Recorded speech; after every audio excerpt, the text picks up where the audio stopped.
Gabby Gonzalez, we start with breaking news tonight. Multiple people shot on the near northwest side. We're told the scene is from 25th and MLK up to 28th and MLK.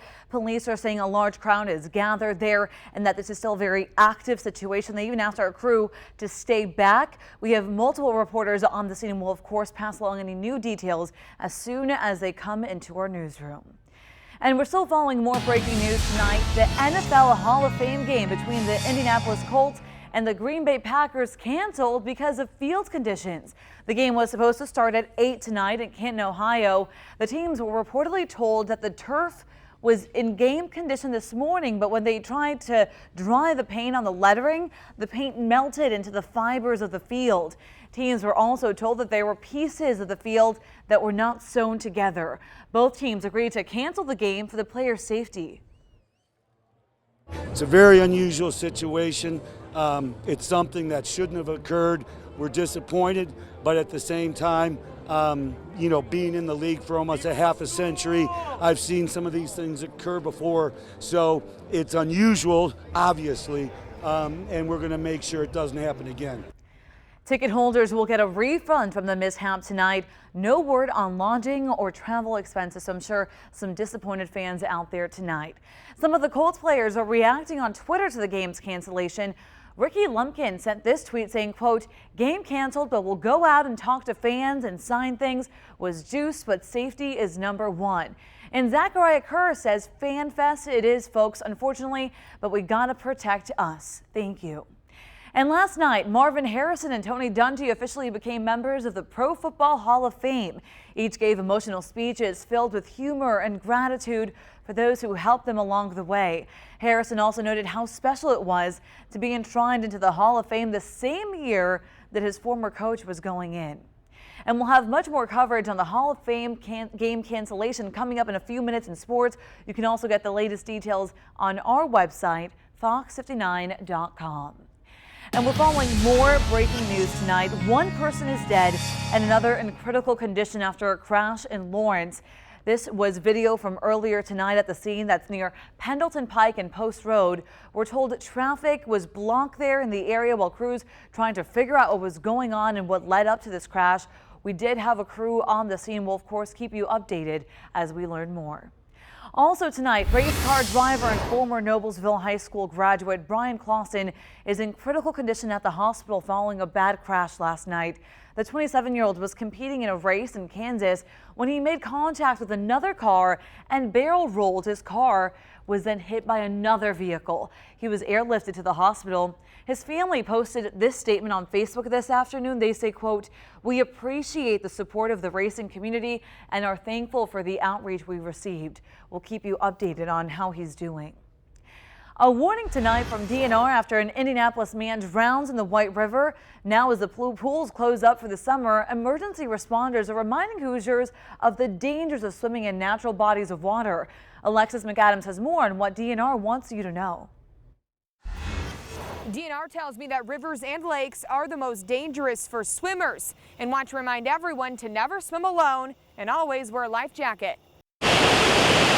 A quick dip in the water can be one of the best ways to get relief from the summer heat, but it's also one of the most dangerous. All bodies of water are going to pose some type of risk. Especially if you're all alone swimming in a lake or a river you're pretty unfamiliar with zero lifeguards or help nearby. A situation many Hoosiers find themselves in when the pools close for the summer. When you want to get outside, you're drawn to the water. You want to go cool off, go swimming, kayaking, boating, fishing. And when you do that, there's still a chance bad things can happen. Over the weekend, 46-year-old Pao Mang of Indianapolis was fishing in the White River when DNR officers say he waded into deep water, went under, and never came back up.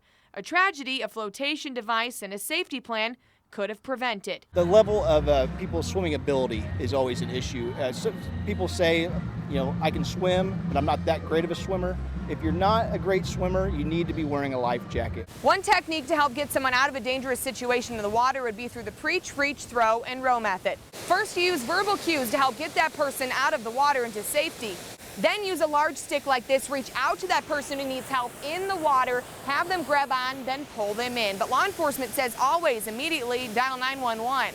Emergency crews remind the public that a natural body of water like the White River is completely different than a swimming pool. I think rivers possibly are going to be the most dangerous because they can change with the weather conditions. If we get a lot of rain, we can get trees and debris that can be washed down, and that causes additional dangers. Once again, emergency crews recommend for all swimmers that they have a swimming partner, a life jacket, and a safety plan. Reporting on the northwest side of Indianapolis tonight, I'm Alexis McAdams. Back to you. Alexis, thank you. And firefighters are trying to figure out what sparked a house fire in the Geis area this afternoon. It happened at a home in the 1500 block of Fall Creek Road. Nearly 40 firefighters from several different departments responded and were able to keep the bulk of the fire contained to the garage. We do have some smoke and some water damage to the house, but the brunt of the fire damage was maintained in the garage. At this point, we just don't know what the cause was, so we'll have investigators on the scene and they'll be going through everything. One firefighter was slightly injured in the fire, but is expected to be okay. No one else was hurt. Neighbors in the Richmond Hill neighborhood will gather tomorrow night to hear about the latest developments in the case from Marion County Prosecutor Terry Curry. A plea agreement is reportedly in the works for defendant Gary Thompson. Thompson is accused of participating in 2 failed attempts to blow up Montserrat Shirley's home back in 2012. Mark and Bob Leonard have already been convicted of murder and conspiracy to commit arson. Each were sentenced to life in prison without parole. And while details of Thompson's reported deal have not been made public, Shirley pleaded guilty to arson conspiracy counts that carry a presumptive 30-year prison term. A near West Side church is helping students start off their school year on a positive note. The Hawville SDA Church put on its 8th annual back-to-school rally today. Backpacks filled with school supplies were handed out. Last year, the church gave away more than 500 backpacks. This year, they wanted to top that. Their goal was 800. For those students who have yet to start school, this gives them the last hurrah to give them a good push to start the school year off with so that they will be successful when they start school on tomorrow.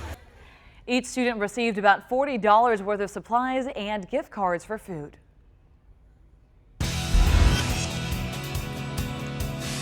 The first weekend at the Indiana State Fair is in the books, and so far the reviews are good. Opening weekend started off on a down note, though, when Indiana State Police reported the 17 cars were broken into in the parking lot there in the infield.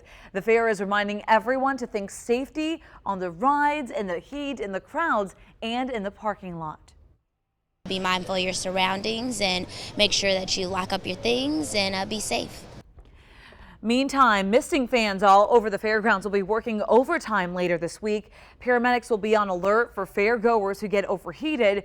And new this year, a doctor is now stationed on the grounds at the First Aid Center for those who need some immediate attention. The last day of Gen Con was today, and crews are clearing out the games and the costumes from the convention center. But some people are still gaming tonight. Local video game center eBash put on video game tournaments today, which brought out thousands of gamers. There'll be 2 teams on either side of the stage up here.